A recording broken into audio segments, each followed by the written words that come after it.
นอบน้อมต่อพระรัตนตรัยแก้วเจ้าสามประการน้อมเอาคุณพระพุทธเจ้าคุณพระธรรมเจ้าคุณพระสังฆเจ้าคุณพระอรหันตเจ้าอริยสงฆ์เจ้าจุตนจุองค์ได้เมตตาแผ่ปารมีมาเป็นนวโลกุตรธรรมปกเกล้าเกษาปกห่มรักษาครูบาอาจารย์พระมหาเถระพระเถรานุเถระเพื่อนสหธรรมิกสหพรหมจารีทุกรูปทุกองค์ปกห่มรักษาศรัทธาสาธุชนคนดีเท่าแก่อีพ่ออีแม่ทั้งหลายทุกท่านทุกคนที่ติดตามรับฟังรายการสารธรรมยามค่ำตั้งสถานีวิทยุเพื่อการศึกษาวิทยาลัยสงฆ์นครลำปางซึ่งออกอากาศจากวัดบุญญาวาสวิหารพระอารามหลวงในเมตตาปรมีของครูบาอาจารย์ท่านพระครูอนุศาสตร์วรธรรมเจ้าคณะอำเภอเมืองลำปางสมปานเจ้าอาวาสวัดบุญญาวาสวิหารพระอารามหลวงได้เมตตาเอื้อเฟื้อสถานที่ตั้งของสถานีวิทยุซึ่งบริหารสถานีโดยท่านดร.จิรศักดิ์ปันลำผู้อำนวยการสถานีดร.แอมพัชริยาฟองจันตาเจ้าหน้าที่สถานีน้องนัทสถาพรสุธาคำช่างเทคนิคของสถานีและน้องดิวอนุหงตาจินะ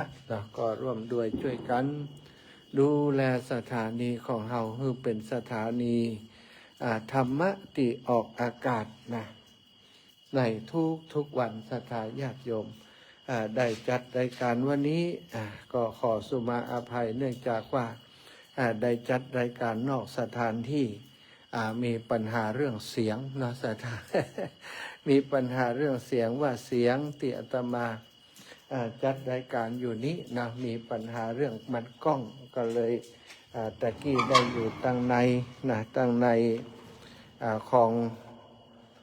อาคารที่อยู่อาคาร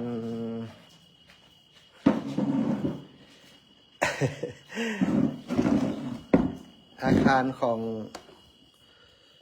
งพระพุทธรูปปางประธานพรพระพุทธฤทธานุภาพปางประธานพรที่วัดพระศรีมหาโพธิ์ตโปธารามม่อนปิ่นเนาะสถาญาติโยมจัดรายการที่ตั้งในเสียงมันกล้องจำเป็นต้องได้ออกมาอยู่ตั้งนอกนะเพื่อความ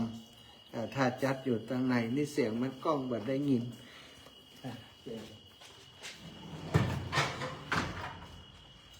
เนื่องจากมันเป็นห้องโถงตีโล่งมันกลางวันกันเลยว่าจำเป็นต้องออกมาจัดอยู่ตั้งนอกนี้นะจะได้ใครยับไปมาขอสุมาอภัยเนาะได้ทดลองเสียงดูแล้วเสียงมันกลางวันมันกล้องบรรเทากับว่ากล้องโล่งๆเนาะจะทำให้ศรัทธาญาติโยมที่ติดตามรับฟังรายการอยู่ฟังแบบม่วนหูนะเหมือนกับเสียงเอ็กโคเหมือนกับเสียงเอ็กโคที่ตั้งเวลาใจไมค์เอ็กโคฟังมันจะแบบชัดเจนตอนนี้ชัดแล้วเนาะ ตอนนี้คงจะชัดดีแล้วนะเอาละศรัทธาขอบคุณศรัทธาญาติโยมพ่อโยมแม่ทั้งหลายที่ติดตามรับฟังรายการอาตมาภาพได้จัดรายการนอกสถานที่วันนี้มาที่อำเภอฝางจังหวัดเชียงใหม่ที่พระธาตุม่อนปิ่นนะศรีมหาโพธิ์ตโปธารามม่อนปิ่นเพื่อจะมาร่วมงานอย่างที่แจ้งกับศรัทธาญาติโยมไปเมื่อวันก่อนร่วมงานกฐินนาทานที่บ้านห้วยงูในของครูบาอาจารย์ท่านอาจารย์พระครูศรีคุณโยมกนกพิชัยนาและศรัทธาญาติโยมอุบาสกอุบาสิกาของวัดห้วยงูในวันพรุ่งนี้วันนี้ก็เลยมา พักกับครูบาอาจารย์ท่านพระอาจารย์จำเริญซึ่งเป็นรักษาการเจ้าอาวาสวัดพระธาตุศรีมหาโพธิโพธารามแห่งนี้ท่านก็ได้จัดได้พักณห้องรับรองเป็นที่เรียบร้อย แต่ว่าในห้องรับรองก็บ่สะดวกที่จะจัดรายการเนื่องจากว่าคลื่นสัญญาณในห้องรับรองนั้นมันก็บ่ค่อยเสถียรต้องออกมาทางนอกก็บ่แน่ใจว่าจะเสถียรฝันใดเนาะสัญญาณคลื่นของคลื่นสัญญาณของเครือข่ายทูเนาะตังบนนี้บ่ค่อยชัดต่อใดว่าบ่ค่อยเสถียรต่อใดก็หวังว่าถ้ามีปัญหาตั้งการรับส่งสัญญาณศรัทธาญาติโยมก็อดใจเอาเนอะเอาละศรัทธาญาติโยมอีพ่ออีแม่ทั้งหลายพบปะกันแล้วก็จะได้นำสารธรรมมาสนทนามาอุจามาแบ่งปันกับศรัทธาญาติโยมแต่ก่อนที่จะสนทนาธรรมด้วยกันก็จะได้ปาศรัทธาญาติโยมอีพ่ออีแม่ทั้งหลายไหว้พระสวดมนต์ทำวัดเย็นเสียก่อนกราบพระพร้อมกันเนอะกราบหนึ่งพุทโธเมนาโถกราบสองธัมโมเมนาโถกราบสามสังโฆเมนาโถอิมินาสกาเรนะพุทธังอภิปูชยามิอิมินาสกาเรนะธัมมังอภิปูชยามิอิมินาสกาเรนะสังฆังอภิปูชยามิอระหังสัมมาสัมพุทโธภควาพุทธังภควันตังอภิวาเทมิกราสวากขาโตภควตาธัมโมธัมมังนะมัสสามิกราสุปฏิปันโนภควโตสาวกสังโฆสังฆังนะมามิกรานะโมตัสสะภะคะวะโตอะระหะโตสัมมาสัมพุทธัสสะนะโมตัสสะภะคะวะโตอะระหะโตสัมมาสัมพุทธัสสะนะโมตัสสะภะคะวะโตอะระหะโตสัมมาสัมพุทธัสสะพุทธังสรณังกัจฉามิธัมมังสรณังกัจฉามิสังฆังสรณังกัจฉามิตุติยัมปิพุทธังสรณังกัจฉามิตุติยัมปิธัมมังสรณังกัจฉามิตุติยัมปิสังฆังสรณังกัจฉามิตติยัมปิพุทธังสรณังกัจฉามิตติยัมปิธัมมังสรณังกัจฉามิตติยัมปิสังฆังสรณังกัจฉามิอิติปิโสภะคะวะอะระหังสัมมาสัมพุทโธวิชชาจารณะสัมปันโนสุขโตโลกาวิทูอนุตตโรปุริสะธรรมสารทิสัทธาเทวมนุษสานังพุทโธภควาติสวากขาโตภควาตาธัมโมสันทิฏฐิโกอากาลิโกเอหิปัสสิโกโอปานายิโกปัจจตังเวทิตาโพวินโยหิติสุปฏิปันโนภะคะวะโตสาวกสังโฆอุชุปฏิปันโนภะคะวะโตสาวกสังโฆยายาปฏิปันโนภะคะวะโตสาวกสังโฆสามิจิปฏิปันโนภะคะวะโตสาวกสังโฆ ยะทิทางจัตตาริปุริสายุคานิอัตถปุริสาปุคลาเอสาภะคะวะโตสาวกสังโฆอะหุนายโยปะหุนายโยทักขินายโยอัญชริกะระนิโยอนุตตรังปุญญเขตังโลกัสสาติกราบพระพร้อมกันเนอสัทธาญาติโยมทั้งหลายกราบหนึ่งพุทธังวรันตังสิรสานะมามิกราบสองธรรมังวรันตังสิรสานะมามิกราบสามสังฆังวรันตังสิรสานะมามิสัทธาญาติโยมไหวพระสวดมนต์เย็นทำวัดด้วยกันเรียบร้อยแล้วลำดับต่อไปก็จักได้นำสาระธรรมมาสนทนามาอุมาจามาแบ่งมาปันให้กับศรัทธาญาติโยมโยมพ่อโยมแม่ทั้งหลายที่ติดตามรับฟังรายการในค่ำยามแรงของวันนี้เนาะศรัทธาอีพ่ออีแม่ทั้งหลายวันนี้พบปะกันเป็นวันที่2 เดือนวันที่3 เดือนพฤศจิกาศักราชพระพุทธาได้2568พระวรรษาวันนี้ก็จริงๆแล้วก็เข้าสู่ฤดูหนาวแล้วเนาะแต่ยังมีฝน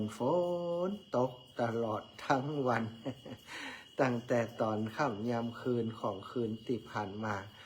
ตอนเจ้าประมาณสักตี 4ปลายตี 5เนาะก็ตกที่ลำปางตกนักนาสถานอาตมาออกเดินทางเวลาตี 5กึ่ง 6 โมงละเนาะฝนก็ตกตลอดนะตั้งแต่ออกจากวัดบรรพตมารับศรัทธาญาติโยมแถวว่อนกระทิงนะแถวสนามกีฬาหนองกระทิงฝนตกตลอดศรัทธาญาติโยมมาถึงเมืองปานตลอดจากในเมืองมาถึงตั้งเมืองปานฝนกระตกออกจากเมืองปานเข้าสู่พื้นที่อำเภอแจ้ห่มอำเภอวังเหนือก็ตกสุดต่างมาถึงเวียงป่าเป้าฝนก็ยังตกอยู่สถานฝนตกที่เวียงป่าเป้ามาฮอดตั้งแม่สวยก็ตกปุ้นศรัทธาญาติโยมจากแม่สวยตีขึ้นมาข้ามดอยขึ้นมาเข้าสู่เขตอำเภอฝางมาถึงเขตพื้นที่ตำบลปังปอยตำบลแม่คะเนาะปังปอยฝนบ่มีสถานดินแห้ง ดินแห้งสบายแล้วทีแรกก็นึกว่าจะบ่ได้แอวแล้วก้าอีเนาะตั้งใจจะแอวที่อันดอยอ่างขางเข้าพื้นที่ตำบลปังปอยมาฟ้าเปิดดินแห้งก็สบายแล้วจะได้ขึ้นไปแอวเพราะตั้งใจปาญาติโยมไปแอวมาถึงปังปอยได้แวะที่บ้านของโยมแม่โยมแม่มีชัยพินโยภาสซึ่งมาทุกครั้งก็แวะทุกทีเปิ่นได้นิมนต์ประจำไว้ว่าถ้ามาต่างเพศต้องมาแวะหาแม่ก่อนบ่มีอย่างก็แวะมากินน้ำกินท่าก่อยไปต่อจะได้ได้จาจะได้พบได้ปะครูบาอาจารย์ว่าก็ได้แวะหาเปิ่นปาสถาแวะก็พอดีได้เวลาเพลเนาะก็ฉันเพลที่บ้านของโยมแม่มีชัยพินโยภาสที่บ้านปางปอยได้พบปะศรัทธาญาติโยมได้สนทนาธรรมกันพอสมควรแล้วก็ขอตัวเพื่อจะขึ้นไปแอวที่ดอยอ่างขางอยากจะแอวมาเมินแล้วอยากจะอยากจะหันว่าดอยอ่างขางเป็นอย่างไรเนาะก็ได้เดินทางมาที่เดินทางจากปางปอยไปดอยอ่างขางศรัทธามาถึงพื้นที่ของบ้านแม่งอนเนาะบ้านแม่งอนก่อนจะเข้าสู่ดอยอ่างขาวฝนตกลงมาแหมพอไปบนดอยก็สีจะแจ้งอยู่เนาะมีเมฆหมอกบางๆแต่ว่ายิ่งเข้าไปลึกเข้าปรากฏว่าฝนตกตลอดแต่ก็ขึ้นไปอยู่ศรัทธาเพราะไหนๆก่อนไหนๆอยากจะหาว่าดอยอ่างขางเป็นอย่างใดระยะทางก็บ่พอสูงเท่าไหร่พอระยะทางก็บ่พอไกลเท่าใดว่าก็เลยพากันขึ้นไปศรัทธาปัตโตธรรมโมสังโฆละทางก็โหดเหลือเกินเนาะ ขึ้นไปแล้วปัญหาก็คือฝนตกสถานน้ำไหลเลาะข้างต่างล่างเลยนะป่ะไหวว่ะฮะแต่ว่ามันบ่มีจุดที่กลับรถจุดที่จะถอยได้ขึ้นไปแล้วต้องยาวอย่างเดียวมันบ่มีจุดที่จะให้เขากลับรถได้เลยเนาะก็ยิงยาวกันขึ้นไปสถานไปถึงตั้งบนมุ่นนึกว่าจะมีดอกไม้มีที่ท่องเที่ยวฝนมันตกโดยแล้วก็สถานที่ท่องเที่ยวในช่วงนี้ก็คิดว่ามันยังเป็นช่วงฤดูฝนอยู่เนาะยังแบบมีคนแอวคนเที่ยวเปิ่นกันเลยบ่ได้ตกแต่งปรับปรุงสถานที่ที่จะให้นักท่องเที่ยวไปแอวไปแหวงสักตะใดไปพอแล้วคงบ่สามารถจะลงได้อาตมาภาพก็เลยบอกคนขับรถว่าป่ะขึ้นมาถึงแล้วลงเถอะ ก็ปากันไหว้ลงมาศรัทธาญาติโยมก็มาแอวตั้งลุ่มเพชรเนาะมาแอวตรงลุ่มตั้งสวนส้มสวนยางของศรัทธาญาติโยมติดลุ่มดอยอ่างขาง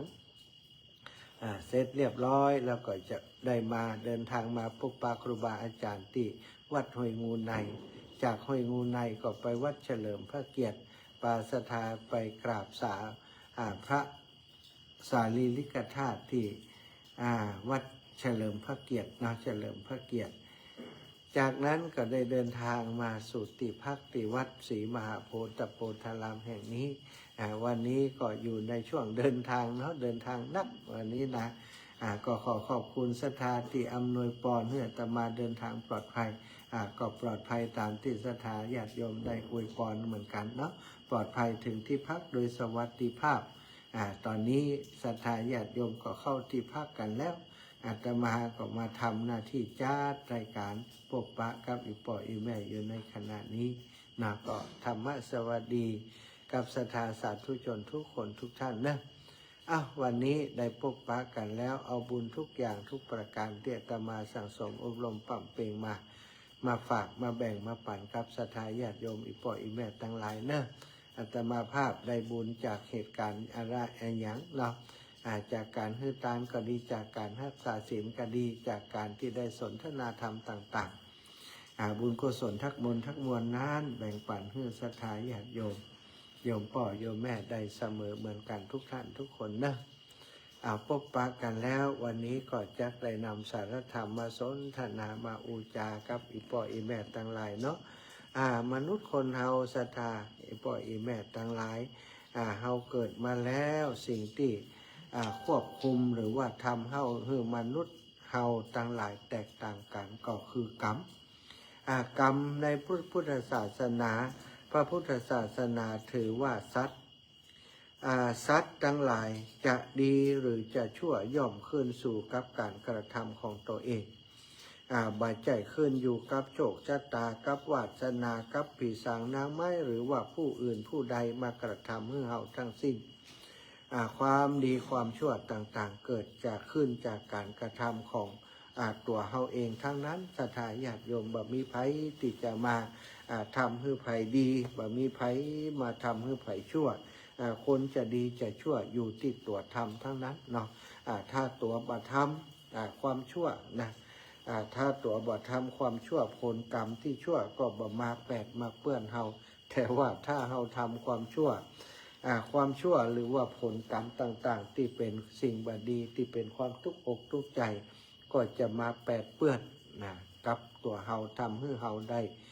เดือดร้อนฮ้อนใจในเรื่องราวต่างๆศรัทธาญาติโยมทั้งหลายการความดีความชั่วขึ้นอยู่กับการกระทำของตนเองบ่ได้ขึ้นกับผู้อื่นหรือขึ้นอยู่กับวงตระกูลคนเฮาจะดีจะชั่วก็เพราะทำดีทำชั่วต้องทำด้วยตนเองไม่ใช่มีผู้อื่นมาทำให้เหตุนี้สัตว์ทั้งหลายจึงมีกรรมเป็นของตนที่ตั้งทรัพย์ต่างพระพุทธศาสนาว่ากรรมสะโกมหิเมื่อทำกรรมไว้อย่างใดก็ต้องรับผลของกรรมนั้นตามที่ทำไว้เนี่ยแล้วก็กรรมทายาโทคือเป็นทายาทของกรรมที่ทำแล้วจึงจำแนกสัตว์ให้เป็นไปให้ไปเกิดในที่ต่างๆกันกรรมโยนิก็คือมีกรรมเป็นกำเนิด และก็กรรมที่ทำแล้วยังติดตามไปทุกหนทุกแห่งจะไปสูญหายจะบ่สูญหายไปไหนกรรมพันธุก็คือมีกรรมเป็นเผ่าพันธุ์เมื่อพ่อแม่ญาติพี่น้องก็บ่มีแม้แต่พ่อแม่ญาติพี่น้องก็บ่ชื่อว่าเป็นเผ่าพันธุ์วงศาญาติที่แท้จริงคือชาตินี้เป็นญาติกันแต่พอตายแล้วก็แยกย้ายกันไป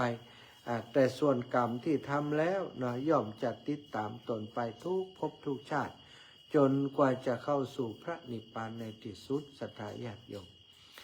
ถ้าทำดีก็เหมือนกับมีวงญาติดีญาติดีก็อุปถัมภ์ค้ำชูให้มีความสุขความเจริญแต่ถ้าเราทำความชั่วก็เหมือนกับมีญาติวงศาที่ชั่วญาติที่ชั่วก็จะคอยติดตามล้างผลาญให้เป็นทุกข์เกิดความเดือดร้อนเรื่อยไปกรรมจึงเป็นที่พึ่งที่อาศัยของสัตว์โลกแล้วก็กรรมปฏิสารโนเพราะเมื่อกรรมทำให้ผลอยู่เมื่อกรรมชั่วให้ผลอยู่แม้ญาติพ่อแม่พี่น้องตลอดจนผู้มีอำนาจราชศักดิ์ก็บ่อาจช่วยให้พ้นจากทุกข์ได้ถ้ากรรมดีให้ผลอยู่แม้ภัยจะคิดร้ายทำลายชีวิตก็บ่อาจจะถูกทำลายได้เลยอีกในหนึ่งท่านเปรียบเทียบกรรมก็คือการกระทำกุศลและอกุศลส่วนผลก็คือวิบากเป็นเหมือนเงาเมื่อมีคนที่ไหนก็ตามก็ต้องมีเงาที่นั่นเมื่อมีกรรมก็มีวิบากก็คือผลของกรรม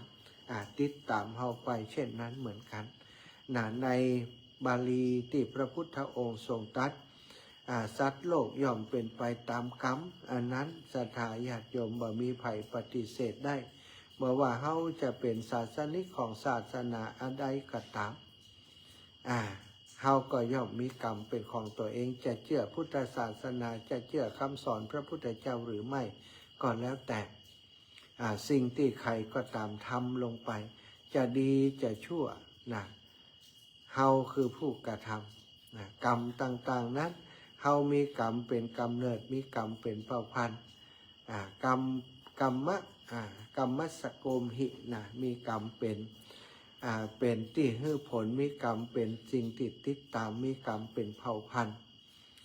ศรัทธาญาติโยมทั้งหลายเฮาจะหันว่าหลายๆคนบ่นเพ้อว่าทำไม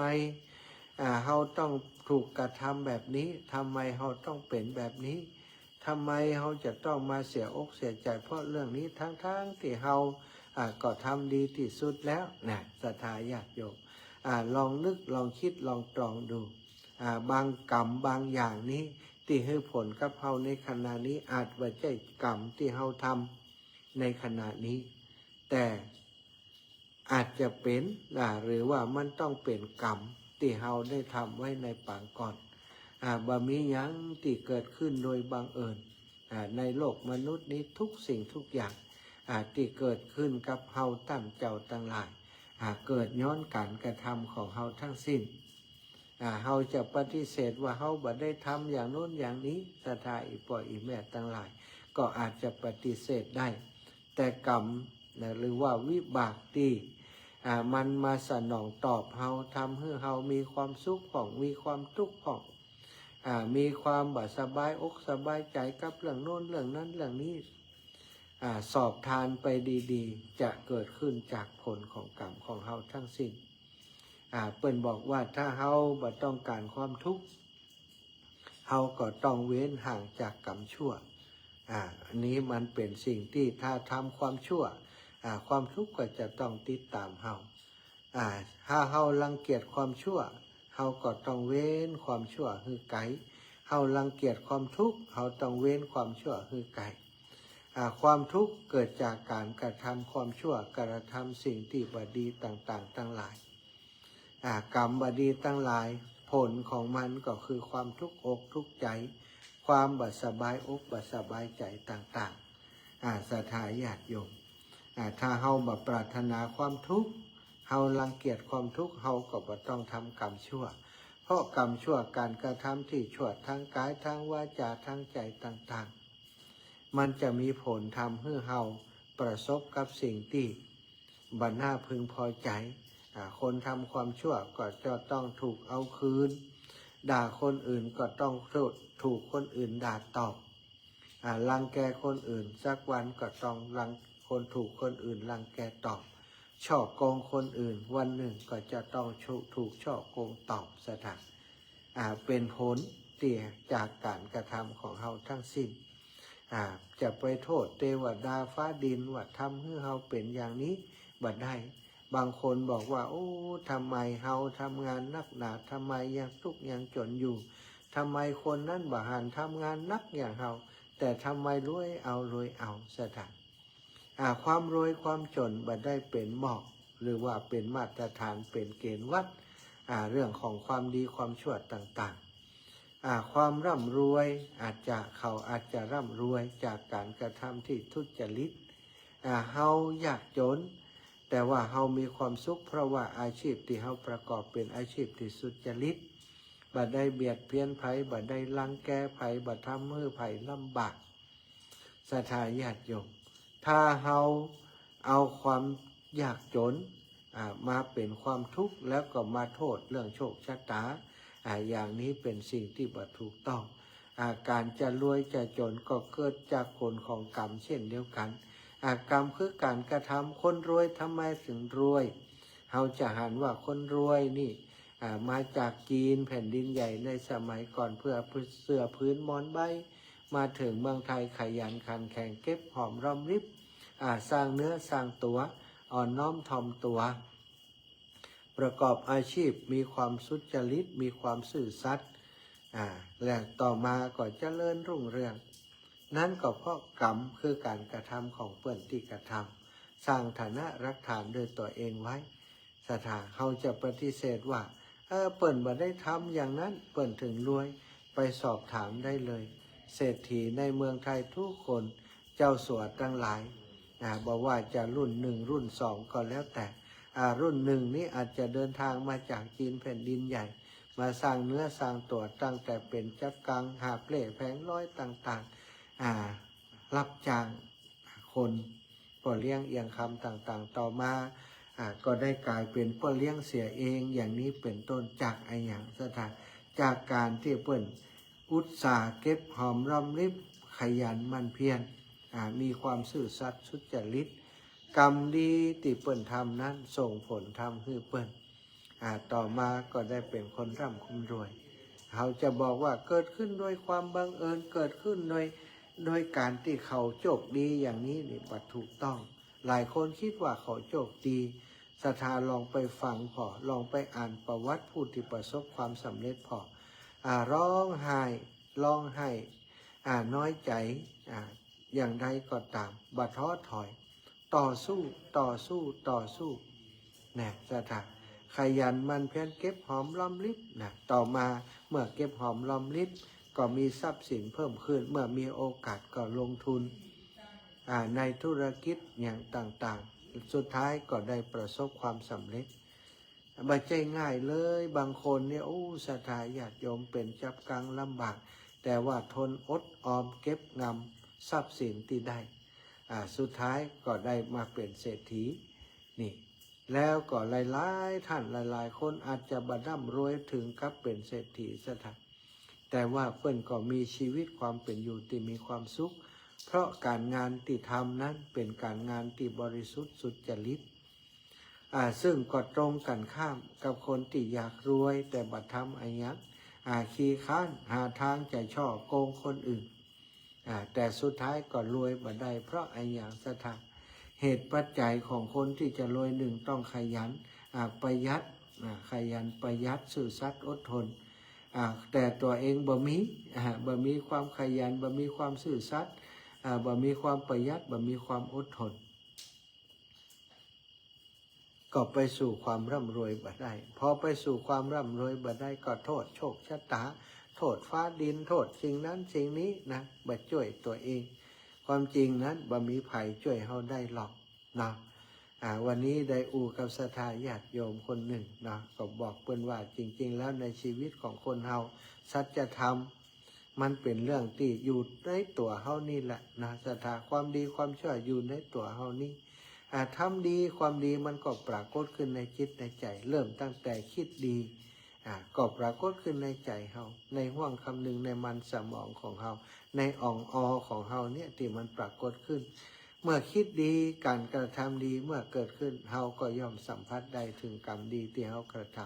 ำเมื่อกรรมดีมันเกิดขึ้นกระทำจากการกระทำของเฮา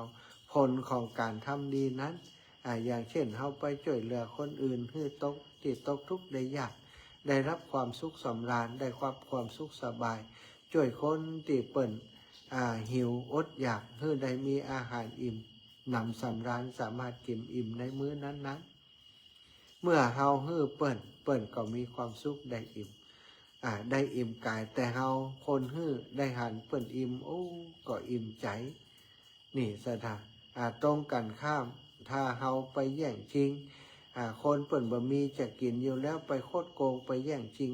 ของเปิ่นมาเปิ่นได้รับความเดือดร้อนจากการรังแกของเฮาบ่มีทางต่อสู้บ่ได้เพราะเฮาเป็นคนใหญ่คนโตเป็นคนมีอำนาจกว่าตอมอกตอมใจแพ้กับชีวิตตายจากไปบาปกรรมที่เฮาทำกับเปิ่นสถานสุดท้ายก็มาตกที่เฮาก็มีความทุกข์ใจที่ไปทำลายชีวิตของคนอื่นแล้วต่อมาตัวเฮาเองก็อาจจะคนอื่นถูกคนอื่นที่ใหญ่กว่าดีกว่าเก่งกว่ามาทำลายเฮาได้ในที่สุดแต่คนส่วนใหญ่ก็บัตรนักถึงกรรมที่จะเกิดกับตัวคนเฮาทุกคนบ่มีไผจะหลีกเลี่ยงกรรมและกรรมคือการกระทำของตัวเก่าได้สักคนซะเถอะเฮาทำดีถึงแม้เฮาบ่ปรารถนาผลตอบแทนที่เป็นคุณงามความดีเป็นความสุขก็ตามแต่ความสุขหรือว่าสิ่งที่ตอบแทนเฮาก็ต้องเกิดขึ้นกับเฮาอยู่ดีบ่สามารถจะเปลี่ยนไปเป็นสิ่งอื่นได้ศรัทธาอีพ่ออีแม่ทั้งหลายทางพุทธศาสนาเป็นศาสนาแห่งเหตุผลคนทำดีก็ต้องได้ดีคนทำความชั่วก็ต้องได้รับผลการกระทำของตัวเองที่เป็นความชั่วในที่สุดความชั่วก็ให้ผลเป็นความทุกข์ยากลำบากแก่เฮาบางคนในชีวิตนี้อาจจะมีความสุขจากการที่ชอบโกงคดโกงเปิ่นมาแต่เป็นความสุขที่บ่ยั่งยืนสถานขณะที่เฮากินอิ่มอยู่นั้นถ้าหากว่าเฮานึกคืนได้ไปคดโกงคนอื่นมาเปิ่นมีความอดอยากมีความหิวโหยเฮาก็จะทุกข์ใจก็เจ็บปวดใจเฮาในที่สุดวันหนึ่งเมื่อเฮาถูกรังแกเฮาก็จะนึกถึงว่าโอ้บักก่อนนี้เฮาได้ทำกรรมไว้จากกับบุคคลคนนั้นกับสัตว์ตัวนั้นกับสิ่งนั้นเนี่ยสถานวันนี้มีเพื่อนเป็นน้องสี่ขามาฟังธรรมะโดยมีกรรมเป็นกำเนิดมีกันเป็นเผ่าพันธุ์ทำไมถึงเกิดเป็นสุนัขรู้ไหมจัดก่อนไปทำไอ้อย่างไว้ น้องหมาน้องสี่ขามาอยู่ตัวมาฟังธรรมะตัวเนาะฉะนั้นถ้าเขากว่าความทุกข์นาสถานเขาก็ต้องทำกรรมดีเข้าไว้ความทุกข์เกิดจากความโลภความโกรธความหลงต่างๆความบ่รู้จักพอเพียงของเฮาก็ต้องเปลี่ยนการกระทำของเฮาทำอะไรอย่างก็ตามคือมันมีความสุขในการกระทำนั้นคือมีความพอเพียงในการกระทำต่างๆของเฮานั้นอย่าไปโลภโมโทสันเกินไปบางคนอยากจะร่ำรวยเร็วๆสถานอาศัยการคดโกงอย่างบางคนค้าขายนี้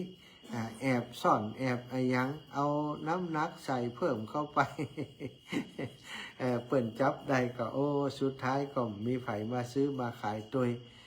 กลายเป็นตีรังเกียจของคนอื่นในที่สุดไปได้เนาะ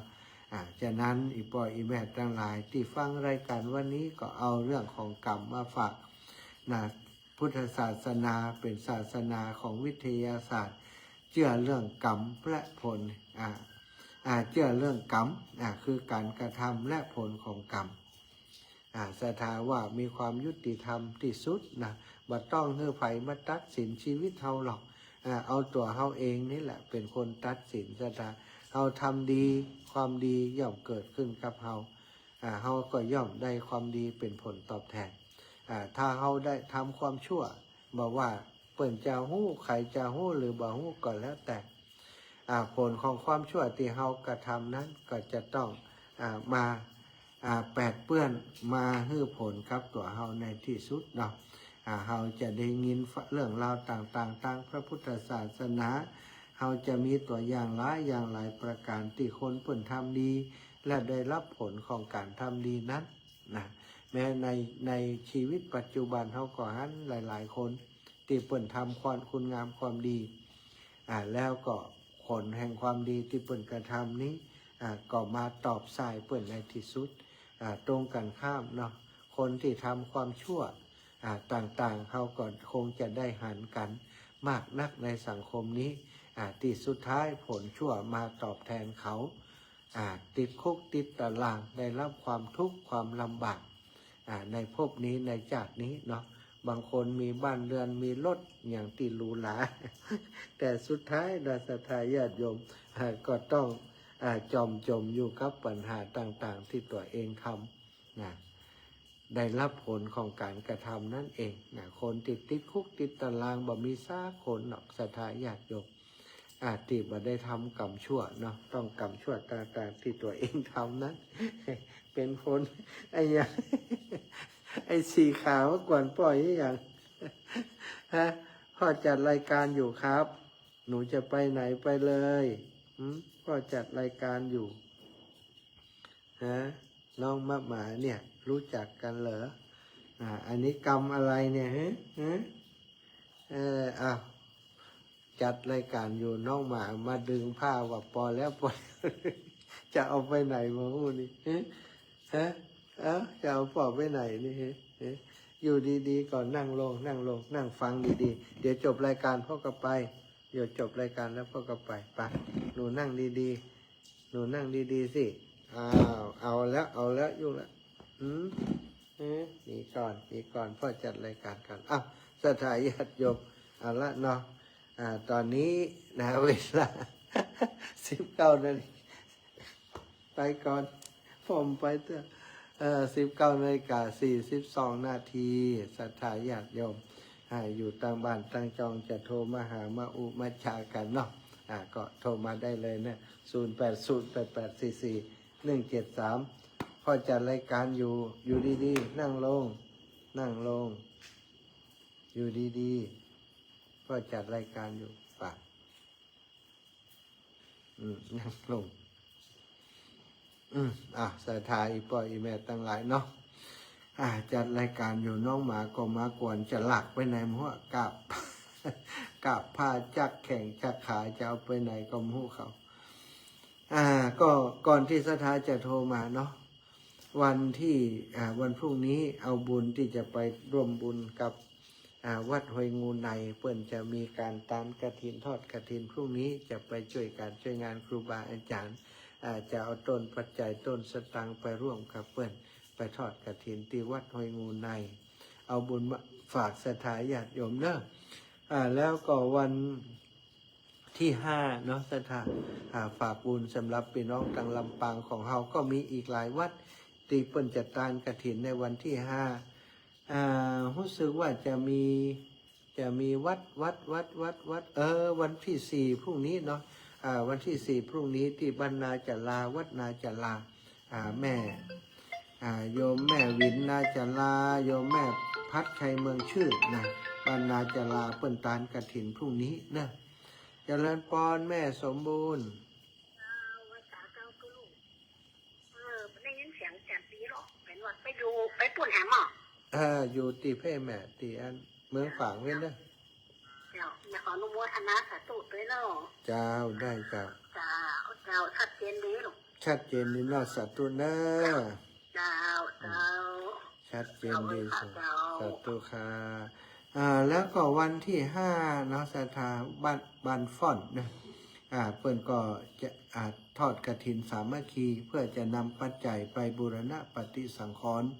เสนาสนะในวัดบันฟ่อนแล้วอีกวัดหนึ่งวันเดียวกันก็คือวัดน้ำโจนะวัดน้ำโจนี่ก็มีศรัทธาญาติโยมพี่น้องบ้านน้ำโจนะได้ติดตามรับฟังรายการที่อาตมาภาพจัดกับขึ้นสีขาวก็ดีที่6.50 เมกะเฮิรตซ์วิทยาลัยสงฆ์นครลำปางนี่ก็ดีก็ติดตามกันนักอยู่พี่น้องบ้านป่าจ้ำน้ำโจพี่น้องต่างบ้านลุกพี่น้องต่างหลายพื้นที่เนาะที่เปิดฟังรายการแม่สวัสดิ์เนอะโยมป่อแสงแก้ววันที่5เนาะมาเอวที่วัดน้ำโจเนอะโยมแม่สวัสดิ์วันก่อนพี่น้องน้ำโจไปหาเฮานะอีแม่โยมคุณโยมสมควรใจน้อยนี่ก็ไปตัวอาตมาภาพที่บ้านของโยมแม่สวัสดิ์บรรลุเนาะมาแอวมาเป็นกำลังใจให้เปิ้นเนอะอีปออีแม่พี่น้องบรรลุเนาะแล้วก็มันตรงกับอันอย่างก็อัน เดินหยิบเป็งเห็นเลยเนาะก็บอกฮู้ศรัทธาญาติโยมจะพอจะปีกเวลามาได้ก่อนอาตมาจะไป2 วัดวันนั้นคือวัดบันฟ่อนแล้วก็วัดบันน้ำโจนะวันที่5ศรัทธาจากวันที่5เนาะก็ขยับไปจริงๆแล้ววันที่5นี้เป็นวันเกิดของอาตมาวันคล้ายวันเกิดนะเกิดวันที่5วันอังคารที่5เดือนพฤศจิกา2506นะ ไปจ้าเจ้า เจริญปนแม่ เจ้าลูกอยู่ไหนก็มาเดี๋ยวนี้ อยู่อำเภอฝางเจ้า โอ้ไฟพุ่นจับรวยเจ้าค่ะ เจ้า พุ่นโต๊ะแล้วน้องแหละ ตกตลอดเจ้า ทั้งจังบ่อันนี้บ่ชัดเจนเลยอันนี้ก็เสียงฝุ่นโต๊ะนี่ เจ้าเป็นทางปลอดภัยนะลูกเอ้ย เจ้าสาธุ เจ้าแม่ขอโมทนาสาธุตัวเอง เจ้าได้เลย เอาบุญไปเต่ากันนะ เจ้า สาธุบุญรักษา อ้าวศรัทธาญาติโยมศรัทธาญาติโยมวันที่ก็เกิดวันที่5แต่วันที่5อย่างที่บอกไปเนาะเป็นวันสุดท้ายของกฐินทานครูบาอาจารย์แต่ละรูปแต่ละองค์บางรูปบางองค์ได้ทานกฐินไปแล้วก็นำกฐินไปร่วมบุญกับวัดวาอารามต่างๆที่บ่มีกฐินบางวัดบางวาก็อย่างที่บอกประกอบพิธีทางศาสนาตั้งทำเดือนยี่นะทำเดือนยี่ตันทำไปหาญาติกาวงวานปิติเปิลหลวงรับมรณาไปสู่ปรโลกไปหน้าบ้านเฮาก็บอกว่าตันทำผีตาย ทำมหาวิบากทำอะไรโพดการทำอะไรอย่างมูนี้เนาะในวันที่5ซึ่งก็ถือว่าเป็นวันที่วุ่นวาย ก็เลยว่ามีศรัทธาญาติโยมเพิ่นว่าปีนี้ท่านอาจารย์อายุย่าง63 ปีนะซึ่งเป็นเลขกี่นะเลขกี่เพิ่นว่าเป็นเลขบ่ค่อยดีว่าเพิ่นอยากจะให้ได้สืบชะตาเพื่อเป็นการสะเดาะเคราะห์ต่อชะตาความจริงนั้นก็เอาตามใจศรัทธาญาติโยมคนเฒ่าคนแก่เนาะคนเฒ่าคนแก่ญาติโกโหติกาเปิ้นว่าอย่างนั้นก็เอาตามเปิ้นนะถ้าการลำพังตัวเก่าก็เป็นคนลึกอลักนะศรัทธา บ่ค่อยได้ใส่ใจบ่ได้ค่อยใส่สนใจก็ดีเกิดอยู่เป็นฆราวาสนี้บ่ได้ฉลองวันเกิดให้กับตัวเก่าคนในครอบครัวอาตมาก็บ่หุมฉลองนะลูกเต้าก็เช่นเดียวกันคุณครูคุณแม่ของน้องน้อยนะก็บ่ได้ทำเวลาวันเกิดมากก็บ่ได้จัดอย่างการวันเกิดก็นั่งกินข้าวกันธรรมดาเหมือนกับปกติวันปกติเนาะแต่มายืนอยู่พื้นที่ตรงนี้บางครั้งศรัทธาญาติโยมโยมป่อโยมแม่ตั้งหลายที่ศรัทธาเลื่อมใสติดตามได้ดูแลอาตมาเพิ่นก็คิดอย่างโน้นคิดอย่างนี้ว่าอย่างโน้นว่าอย่างนี้อาจารย์เดินทางบ่อยๆเป็นห่วงถ้าเป็นอย่างขึ้นมาแม่เป็นห่วงอย่างนั้นอย่างนี้ทำอย่างเหตุเตอะมันจะอย่างเท่าใดนะก็ว่าไปตามที่ศรัทธาญาติโยมมีความต้องการเนาะเพิ่นก็จะมาห้างมาดากันในวันที่8วันเสาร์ที่8วันที่9ก็ได้นิมนต์ครูบาอาจารย์ บางส่วนไว้แล้วเนาะหลวงพ่อท่านพระครูปฏิภาณธรรมทินหลวงปู่ติวัดพระธาตุจอมพอหลวงปู่พระครูอุดมศิริทัศน์นะแล้วก็ท่านอาจารย์พระมหาเสาแก้วท่านอาจารย์พระครูชลทานพิทักษ์ท่านอาจารย์พระมหานพดลสุวรรณเมธีแล้วก็ท่านอาจารย์พระครูอภิวัฒนวิกรมนี่วันผูกปะกันก็บอก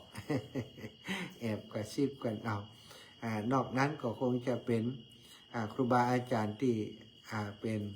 ญาติธรรมที่ใกล้ชิดทำงานด้วยกันไผ่ไปก่อนนิมนต์เป็นสงฆ์พิธีเนาะในห้านก็กี่ลูกกี่องค์ก็แล้วแต่ที่เปิ่นไปก่อนนิมนต์เป็นสงฆ์พิธีร่วมกันศรัทธาญาติโยมอีพ่ออีแม่ทั้งหลายที่จะร่วมในการสืบชะตาเนาะสืบชะตา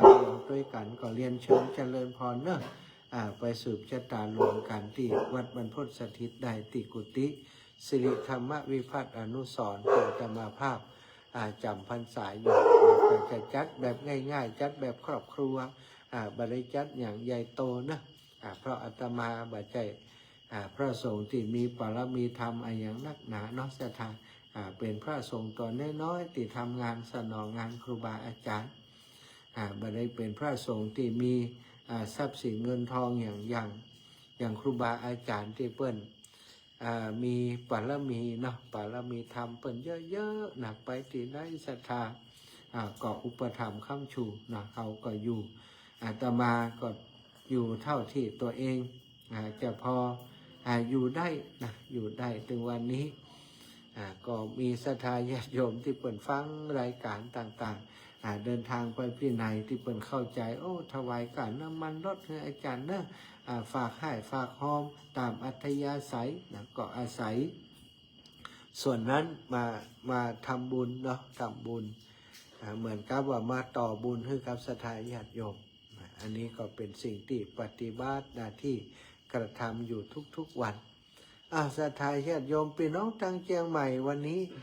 สัญญาณทางเชียงใหม่ถ้าจะถ่ายทอดสดในอย่างอยู่กะเนาะวัดไฟหินมีสัญญาณไปก่อยายพรแม่นวลยอดคำปันวันนี้ทางเชียงใหม่สีเงียบๆเนอะ ทางเชียงใหม่ทำได้ฟังกันนะถ้าได้ฟังแจ้งผลการรับฟังมาหน่อยพี่น้องทางเชียงใหม่เนอะพี่น้องทางเชียงใหม่แต่พี่น้องทางเมืองฝางช่วงนี้ถ้าจะบ่ได้ช่วงเวลานี้น่าจะบ่ได้รับสัญญาณเนาะจะรับสัญญาณ2 ทุ่มถึง4 ทุ่มนะพี่น้องทางเมืองฝางบางสถานีในช่วงนี้เปิดก็ถ่ายทอดข่าวต่างๆของทางราชการบางสถานีเปิดก็เป็นสวดมนต์ทำวัดตอนเย็นเนาะก็แล้วแต่สถานีใดที่เปิดรับสัญญาณได้ที่ลำปางอาจจะเป็นที่ลำปางสถานีเดียวก็เนาะวันนี้ขอบคุณแม่บุญเรืองชัยเงินนะโยมแม่อยู่บ้านต้นพึ่งฝางเนาะวันนี้อยู่ที่ม่อนปิ่นนะโยมแม่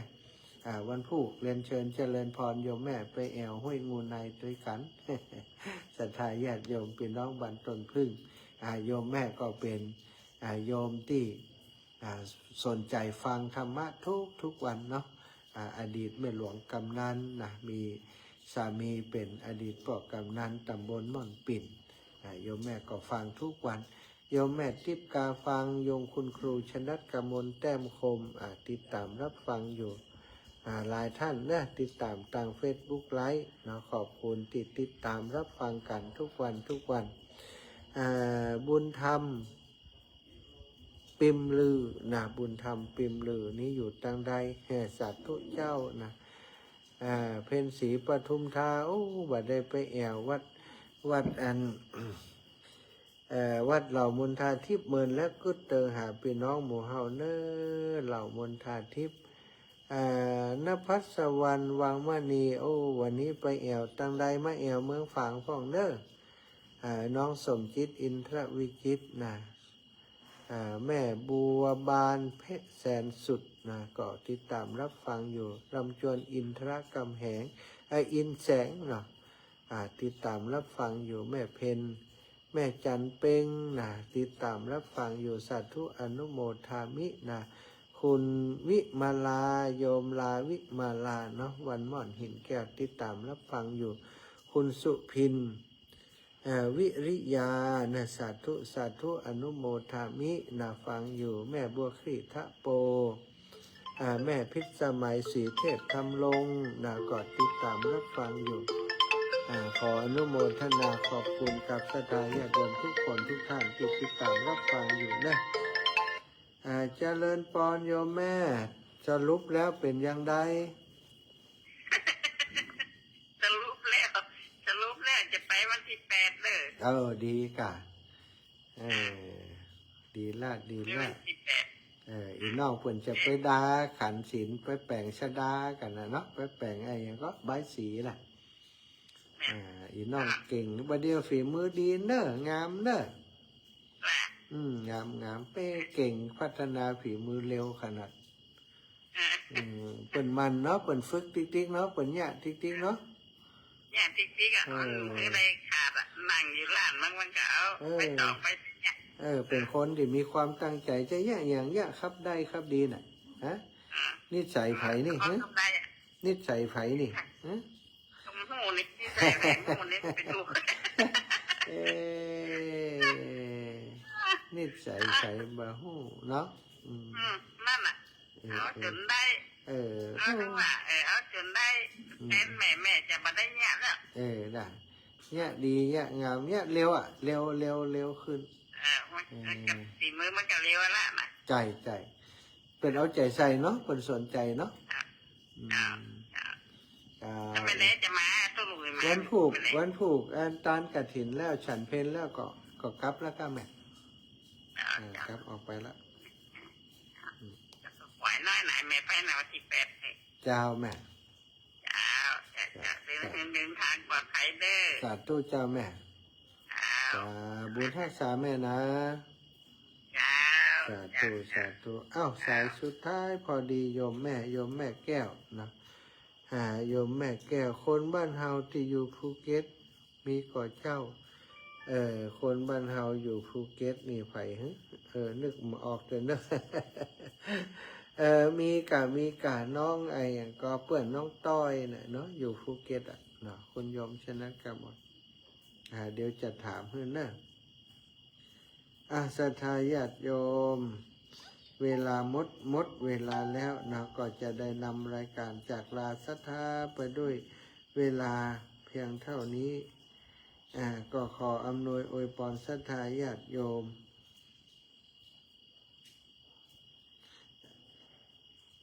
ทุกคนทุกท่านให้อยู่ดีมีสุขอายุมั่นขวัญยืนเด้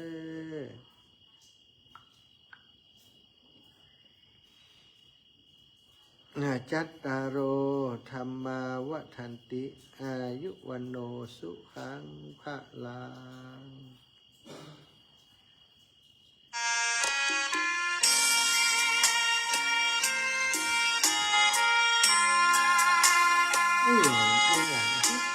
ไอ้อย่างนะจะอยู่จังปล่อยนี่นะ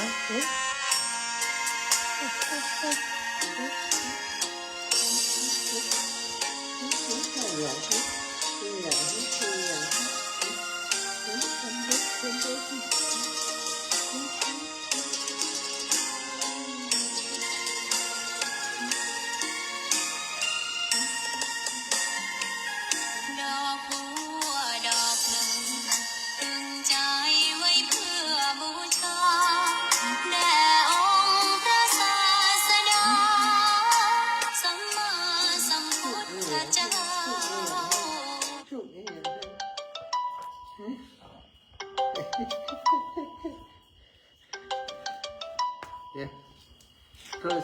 รศัพท์เดี๋ยวพอแล้วพอก่อน